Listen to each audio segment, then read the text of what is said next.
Sono Flavia, ho fatto un percorso come assistente sociale all'interno di Duete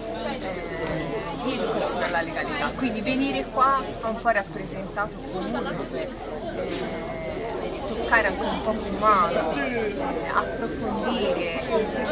fare delle cose in maniera diretta, non solo come assistente sociale ma come cittadino.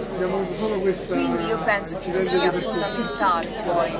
venire in maniera personale, diretta, come persona, come cittadino, ad ascoltare, ad ascoltare, a informarsi e quindi partecipare alla nostra società.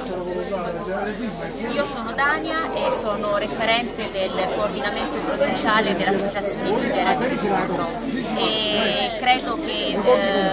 sostengo pienamente quanto appunto detto dalla mia collega e amica Flavia, e aggiungendo da parte mia il fatto che come coordinamento provinciale di Libera sul nostro territorio livornese lavoriamo soprattutto nella direzione appunto di realizzare progetti e attività inerenti naturalmente ai temi della cittadinanza responsabile e dell'educazione alla legalità con giovani, con studenti, e quindi credo che questa sia sicuramente l'occasione migliore per dar modo ai nostri giovani, ai nostri ragazzi di toccare con mano e di vedere con i propri occhi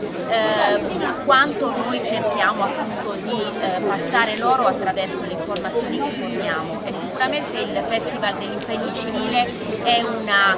eccezionale iniziativa, è una degna, per quanto ci riguarda, è una degna conclusione di questo percorso che si concluderà domenica, e quindi di una settimana ricca, davvero ricca di esperienze formative ma anche relazionali e umane, e credo che questo sia appunto un ottimo invito a chiunque voglia condividere